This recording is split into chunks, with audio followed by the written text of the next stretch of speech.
बहुत समय पहले की बात है। 3 भिक्षुक हिमालय की चोटियों को पार करते हुए एक अनोखी और सुंदर नगरी में पहुंच गए।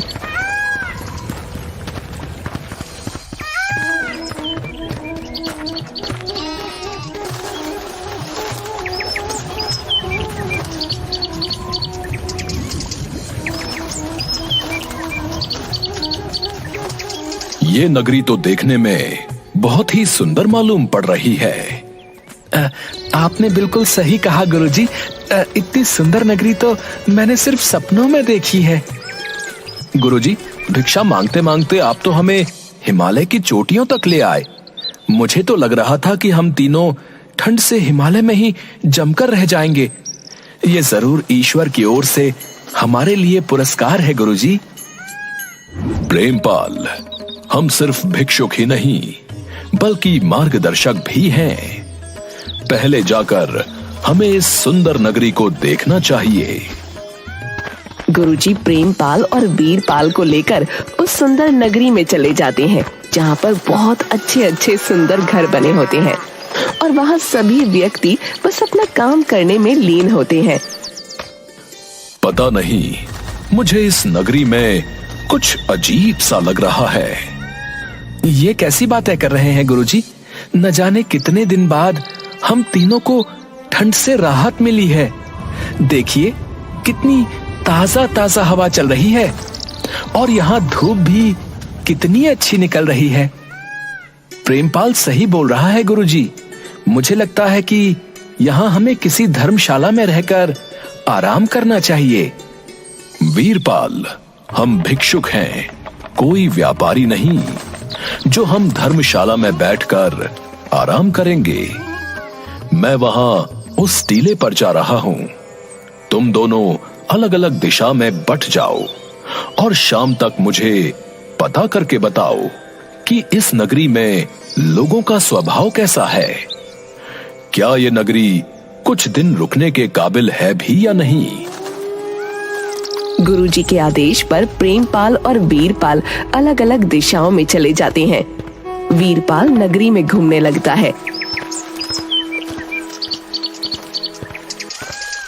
इस नगरी में तो बहुत ही स्वादिष्ट व्यंजनों की महक आ रही है। और मुझे भूख भी बहुत ज्यादा लग रही है। मुझे जरूर कोई अपने लिए भोजनालय तलाशना होगा। हाँ। वीरपाल भोजनालय को तलाशने लगता है। अचानक वीरपाल की नजर एक भोजनालय पर पड़ती है।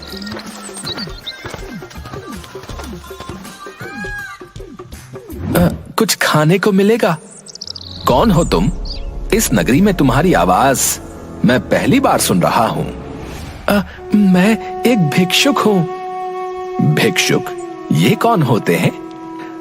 जो भिक्षा मांगकर खाते हैं। समझ गया, तुम कोई काम धंधा नहीं करते और मांग कर खाते हो। नहीं, आप मुझे गलत समझ रहे हैं। मेरा कहने का मतलब वो नहीं है। तो फिर क्या मतलब है? तुम हमें मार्गदर्शक कह सकते हो, मार्ग दिखाने वाला। तब तो तुम्हारे लिए ये सारा भोजन मुफ्त है। इसका मतलब तुम देख सकते हो। देख सकते हो से क्या मतलब? क्या तुम नहीं देख सकते? नहीं, सिर्फ मैं ही नहीं बल्कि इस नगरी का कोई इंसान नहीं देख सकता। तुम हमारे राजा से जाकर मिलो, वो तुम्हें बहुत सारा इनाम देंगे। इस नगरी में तुम किसी से भी बोल देना कि तुम मार्गदर्शक हो, वो तुम्हें मुफ्त में भोजन, कपड़े, मकान, यहाँ तक कि सुंदर कन्या से तुम्हारा विवाह भी कर देंगे।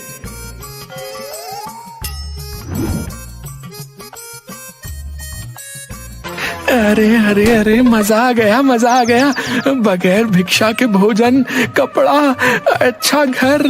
वाह वाह वाह वाह वाह वीरपाल, काश संसार के सभी राज्य ऐसे ही हो जाएं। तभी उसकी नजर एक मिठाई की बड़ी सी दुकान पर पड़ती है। वहाँ पर बहुत स्वादिष्ट स्वादिष्ट भोजन मिलता है। वीरपाल वहाँ जाकर बोलता है,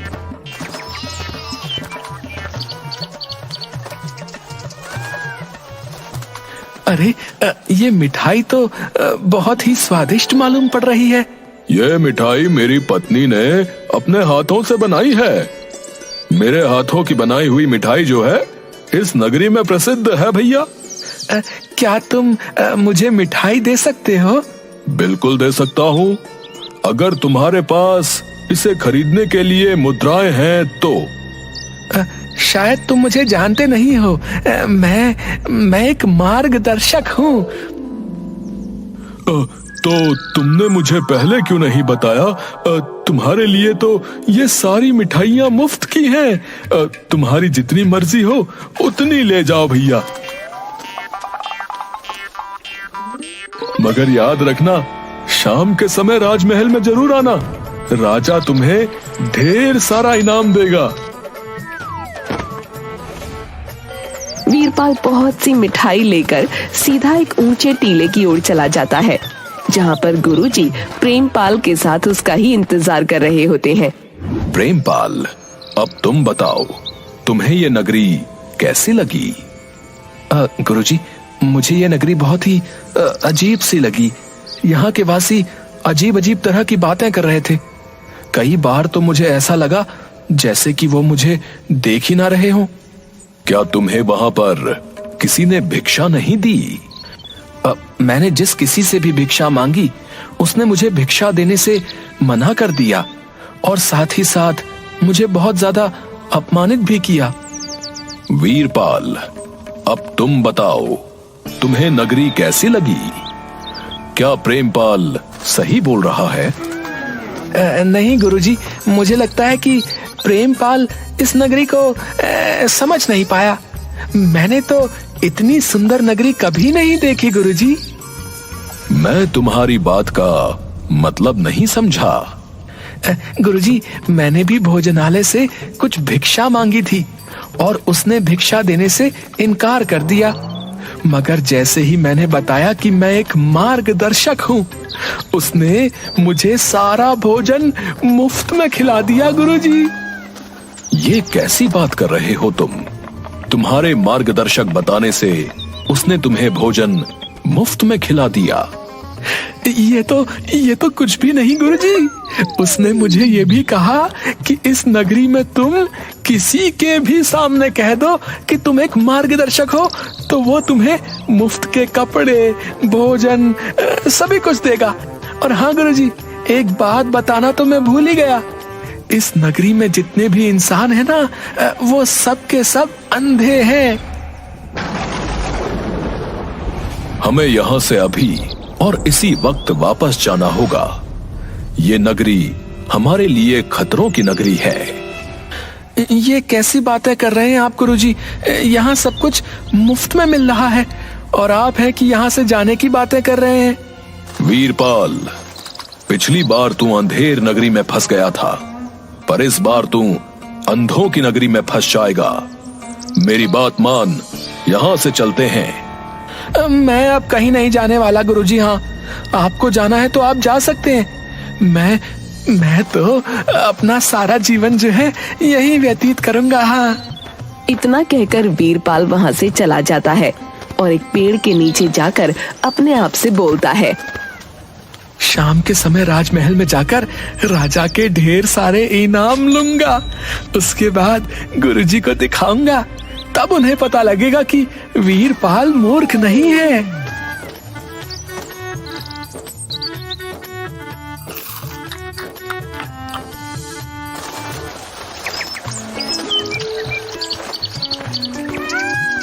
शाम के समय वीरपाल महल चला जाता है, जहाँ वो देखता है कि उस नगरी के बहुत से वासी वहाँ पर पहले से जमा थे।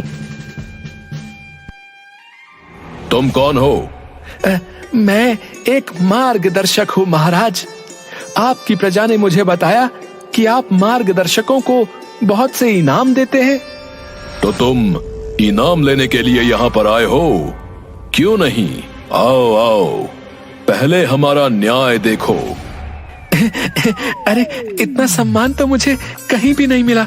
ये राजमहल कितना सुंदर है और उससे कहीं अधिक सुंदर तो इस राजा का दिल है।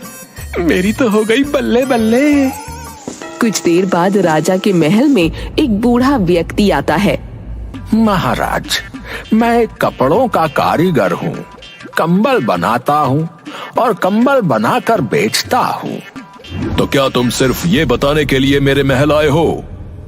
नहीं महाराज, बात असल में ये है कि कल रात मैंने बड़ी मेहनत से एक कंबल तैयार किया और अगली सुबह मेरे बगल में रहने वाला व्यक्ति बाबू लोहार उस कंबल को चुरा कर ले गया महाराज। तुम कैसे कह सकते हो कि ये चोरी तुम्हारे पड़ोसी बाबू लोहार ने की है? महाराज, बाबू लोहार लोहे के जूते पहनता है और सुबह मैंने उसके जूतों की आवाज सुनी। ऐसे मुझे यकीन हो गया कि चोरी बाबू लोहार ने ही की है। जाओ, जाकर बाबू लोहार को पकड़ कर लेकर आओ। सैनिक कुछ ही देर में बाबू लोहार को पकड़ कर ले आते हैं। क्या तुमने ही इसका कंबल चुराया है? हाँ महाराज, मैंने ही चुराया है। लेकिन क्यों? क्योंकि कल रात मैंने देखा ये दूसरा कंबल ओढ़कर सो रहा था, जबकि इसके पास उस कंबल से अधिक मोटा और गर्म कंबल रखा हुआ था। मुझे लगा कि ये कंबल बेकार का है, इसीलिए मैं इसे यहाँ पर उठाकर ले आया महाराज। जब तुम्हारे पास मोटा कंबल था तो तुम उसे भी ओढ़ सकते थे। तुमने बहुत बड़ा अपराध किया है। महाराज, मैं कुछ समझा नहीं। तुम्हें तुम्हारे अपराध की सजा मिलेगी। इतना बोलकर राजा बाबू लोहार से बोलता है। तुमने इसका कंबल चोरी कर लिया, लेकिन तुम चाहते तो झूठ बोल सकते थे और अपनी जान बचा सकते थे। तुम्हें भी सजा मिलेगी। सैनिकों, इन दोनों को फांसी पर चढ़ा दो। ये देखकर वीरपाल को चक्कर आते हुए महसूस होने लगते हैं। अब तुम मुझे बताओ, तुम किस तरह के मार्गदर्शक हो? महाराज, मुझे लगता है मुझे यहाँ से जाना चाहिए। नहीं नहीं, अभी तो हमें तुम्हारा स्वागत भी करना है। अब मुझे बताओ कि क्या तुमने कभी सूरज देखा है? हाँ, देखा है। चांद देखा है? हाँ, देखा है। क्या तुमने आकाश में बहुत सारे तारे देखे हैं? हाँ हाँ, देखे। इसे पकड़ कर ले जाओ और इसे भी फांसी पर चढ़ा दो। बहुत समय पहले एक ऐसा ही पागल व्यक्ति मेरी प्रजा को भड़का रहा था। बोल रहा था कि इस धरती के ऊपर नीला आकाश है और वहां पर बहुत से तारे टिमटिमाते हैं। और तो और वो मूर्ख ये भी बोल रहा था कि दिन के समय एक बहुत बड़ा सूरज भी चमकता है। क्या तुमने कभी उजाला देखा है क्या? नहीं महाराज, उजाला क्या होता है? ये जरूर कोई मूर्ख व्यक्ति है। धरती पर तो हमेशा रात रहती है। सुना तुमने? इस धरती पर हमेशा रात रहती है। महाराज, ये सभी लोग तो अंधे हैं। भला अंधा क्या जाने कि उजाला क्या होता है। लेकिन आपकी बातों से मुझे ऐसा लग रहा है जैसे कि आप देख सकते हैं। हाँ, मैं बिल्कुल देख सकता हूँ। तो फिर आप मुझे क्यों सजा दे रहे हैं? वीरपाल की बात सुनकर राजा अपने सिंहासन से उठकर खड़ा हो जाता है और वीरपाल के कान में बोलता है। बरसों पहले मैं भी यहाँ तुम्हारी ही तरह भटक गया था। मैंने इन सबको बहुत समझाने की कोशिश की, मगर इनमें से कोई नहीं माना। और अब इनकी ही तरह मुझे भी विश्वास हो गया है कि उजाला नाम की कोई चीज नहीं होती इस संसार में। ना ही आकाश है, ना सूरज है और ना टिमटिमाते हुए तारे। इसे गिरफ्तार करके फांसी पर चढ़ा दो।